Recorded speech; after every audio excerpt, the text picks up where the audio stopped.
Temple city Tirupati నగరంలో పేదల భూములకు రక్షణ కరువైంది. ఎర్రమిట్ట సమీపంలో ఉన్నటువంటి సర్వే నంబర్ 101/3 105 కి సంబంధించి భూమిలో కూటమి నేతలు పాగవేయడం పట్ల బాధితుల పక్షాన అండగా నిలిచేందుకు తిరుపతి వైఎస్ఆర్ కాంగ్రెస్ పార్టీ ఇన్ఛార్జ్ బోమన అభినయ్ రెడ్డి పేదల పక్షాన అండగా నిలిచేందుకు వచ్చున్నారు. నాగపట్ల సుబ్బయ్యకు చెందినటువంటి స్థలంలో ఈ యొక్క కూటమి నేతలు రౌడీ మూకలు కలిసి కబ్జా చేసేందుకు ప్రయత్నించడంతో వారి యొక్క కుటుంబానికి అండగా నిలుస్తున్నారు. సుబ్బయ్య కుటుంబానికి సంబంధించి తులసమ్మ తన యొక్క స్థలాన్ని రక్షించాలంటూ 1కి 10 సార్లు మొరపెట్టుకున్న పోలీసులు గాని రెవెన్యూ యంత్రాంగం గాని పట్టించుకోకపోవడంతో నేనున్నానంటూ అండగా నిలవడానికి అభినయ్ రెడ్డి క్షేత్రస్థాయిలో వచ్చి తులసమ్మను పరామర్శించారు. జిల్లా కలెక్టర్ను కలిసినా తనకు న్యాయం జరగలేదంటూ ఆవేదన వ్యక్తం చేస్తున్నటువంటి తులసమ్మను ఆయన భరోసా ఇస్తూ మేము అండగా నిలుస్తామంటూ వైఎస్ఆర్ కాంగ్రెస్ పార్టీ తరఫున వైఎస్ఆర్ కాంగ్రెస్ పార్టీ తిరుపతి ఇన్ఛార్జ్ బొమ్మన అభినయ్ రెడ్డి ఇక్కడ నిలిచారు. సార్ చెప్పండి, ఓవరాల్ గా చూస్తా ఉంటే ఈ రోజు తిరుపతిలో ఉన్నటువంటి పేదల భూములకు రక్షణ కరువైంది, ఏ విధంగా చూడాలంటారు?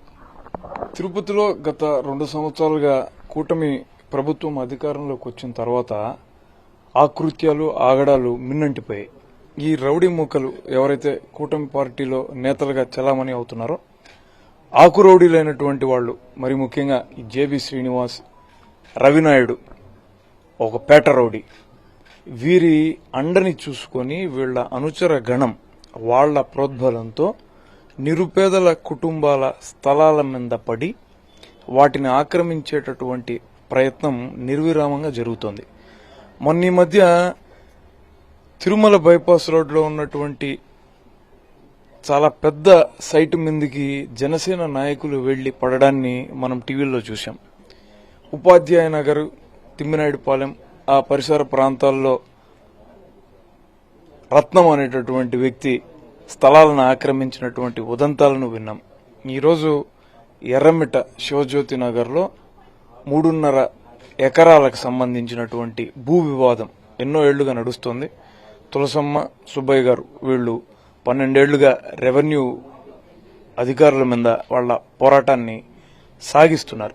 ఈ క్రమంలో జర్నలిస్టులకు ఒక 15 సైట్లను కేటాయించాలన్నటువంటి ముసుగులో ఈ జేబీ శ్రీనివాస్, రవినాయుడు పన్నాగం పన్ని మొత్తం స్థలాన్ని కాజేయాలన్నటువంటి కుట్రతో వాళ్ల అనుచరగణాన్నంతా కూడా పంపించి నిర్దాక్షిణ్యంగా వీళ్ల మీద విరుచుకుపడి, ఆమె చెప్తున్నారు ఆవిడ మనోరాలు 5 నెలల గర్భవతట తనని కూడా పక్కకి తోసేసి వీళ్ల ఫోన్లన్నింటినీ కూడా విసిరేసి మీకు దిక్కున్న చోట చెప్పుకోండి, మేం ఈ స్థలాన్ని మా పొజిషన్లోకి తీసుకుంటున్నామని మాట్లాడడం.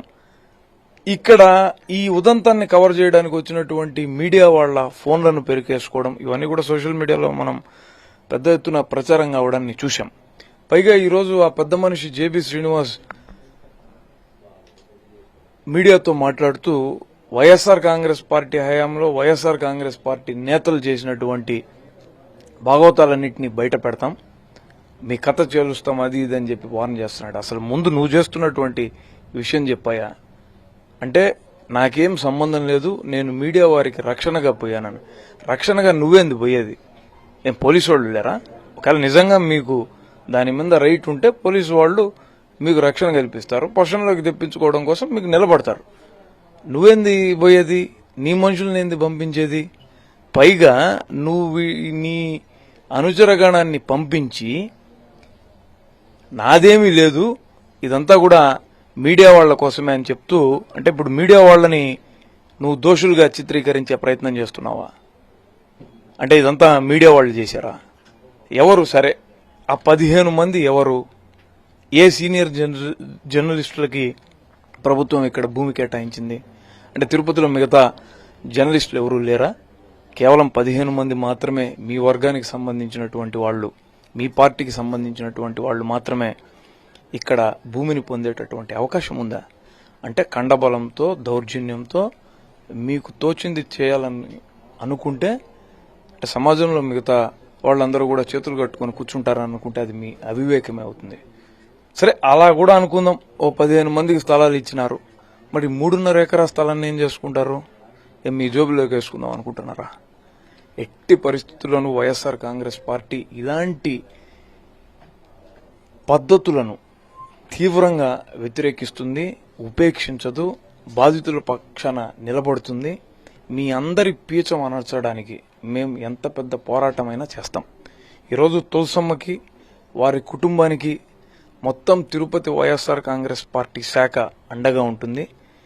నేను ఈ మీడియా ద్వారా కూటమి నాయకులందరికీ కూడా సవాల్ విసురుతున్నా. ఎవరైతే మీరు జబ్బలు సరిచి ఎవరికి చెప్పుకుంటారో చెప్పుకోండి, దిక్కున్న చోట మీ ఇష్టం వచ్చింది చేసుకుంటారో చేసుకోండి అని ప్రగల్భాలు పలికినటువంటి వాళ్లకు ఒకటే, మేము నిలబడుతున్నాం, తులసమ్మ వైపు నిలబడుతున్నాం. మీకు అదే రోషం, పౌరుషం మీలో ఉంటే రండి ఇప్పుడు చూసుకుందాం. ఒక్క అంగుళం భూమిని మీరు కదిపించినా కబడ్దార్, నేను రాజకీయాలు మానేస్తాను. సార్, ఈరోజు ప్రధానంగా కోర్టు సెలవులు ఉన్న సమయంలోనే ఈరోజు ఇలాగ ఆక్రమణ చేసే కుట్రలకు తెరలేపుతున్నారు. పోలీసులు కూడా పట్టించుకోవట్లేదు. ఏ విధంగా చూడాలంటారు ఈ దౌర్జన్యాలు? అంటే అసలు జిల్లాలో పోలీసు యంత్రాంగం ప్రజల పక్షాన నిలబడుతోందా అన్న అనుమానం రేకెత్తుతోంది. తిరుపతి నగరం జిల్లా కేంద్రం, ప్రధాన పట్టణం, మీడియా కేంద్రం, ఇలాంటి చోట ఉదయాన అందరూ చూస్తున్నప్పుడు ఇంత ఘోరాతి ఘోరమైనటువంటి సంఘటన జరుగుతూ ఈ ఉదంతమంతా కూడా సోషల్ మీడియాలో పెద్ద ఎత్తున ప్రచారం అవుతున్నా లింగులింగుమంటూ ఒకే ఒక కానిస్టేబుల్ వచ్చాడట. ఆవిడ మాటల్లోనే 5 నిమిషాలకి తిరిగి వెళ్లిపోయాడంట. అంటే పోలీసు యంత్రాంగం కూడా ఈ కూటమి నేతల కుట్రలో భాగమైందని జనం అనుకోరా? మీ పాత్ర లేదని మీరు చెప్పగలరా? మీకు చిత్తశుద్ధి ఉంటే నిన్న ఎవరెవరైతే ఈ సైట్లోకి ఎంటర్ అయి వీళ్ళందరినీ భయానికి గురి చేశారో వాళ్ల మీద కేసులు నమోదు చేయండి. పోలీస్ స్టేషన్కి పోతే ఆవిడ వాళ్ళెవరో తెలియదమ్మా, వాళ్ళెవరో కనుక్కోండి అని అన్నారంట. సోషల్ మీడియాలో చాలా స్పష్టంగా వాళ్ళెవరు, ఏంటి, వాళ్ళ పేర్లు, ఏ నాయకుడితో ఉంటారు అన్న ఫోటోలన్నీ కూడా స్పష్టంగా చూపించబడ్డాయి. కేసు నమోదు చేయండి.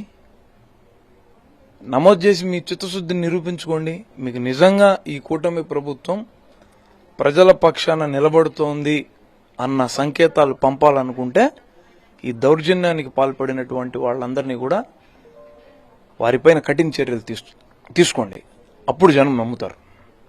ప్రస్తుతం మనం చూస్తూ ఉన్నాం, ఈ యొక్క కూటమి ప్రభుత్వం 2 ఏళ్ల పాలనలో పేదల భూములకు రక్షణ కరువైందనే దానికి ఈ యొక్క ఎర్రమిట్టలో జరిగినటువంటి ఘటన దానికి ప్రత్యక్ష నిదర్శనంగా నిలుస్తోంది. ఇలాంటి ఘటనలు తిరుపతి నగరంలో కోకొల్లలుగా ఉన్నాయంటున్నారు వైఎస్ఆర్ కాంగ్రెస్ పార్టీ నేత బొమ్మన అభినయ్ రెడ్డి. ఈ రోజు తులసమ్మకు కొండంత ధైర్యాన్ని ఇచ్చేందుకు క్షేత్రస్థాయిలో ఎర్రమిట్టలో ఆమె నివాసానికి వెళ్లి కొండంత అండగా నిలుస్తూ ఉన్నారు. ఈ యొక్క ఘటనలకు బాధ్యులైన వారిపైన చట్టపరంగా పోలీసులు కేసు నమోదు చేయాలంటూ ఆయన డిమాండ్ చేస్తున్నారు. ఎవరైతే ఆమెకు అండగా ఎవరైతే నిలుస్తారో వారి సంగతి తేలుస్తామంటూ బెదిరించినటువంటి ఈ యొక్క కూటమి నేతలకు తాను సవాల్ విసురుతున్నాను. తాను తులసమ్మ పక్షాన నిలుస్తున్నాను, ఏదైనా ఉంటే మీరు చేయండి, తాను అండగా నిలిచేందుకు నేను సిద్ధంగా ఉన్నానంటూ బొమ్మన అభినయ్ రెడ్డి సవాల్ విసురుతున్నారు. ఈ యొక్క ఘటనకు సంబంధించి అలిపిరి పోలీసులు తక్షణమే బాధ్యులైన వారిపైన క్రిమినల్ కేసులు నమోదు చేయాలని చెప్పేసి డిమాండ్ చేస్తున్నారు.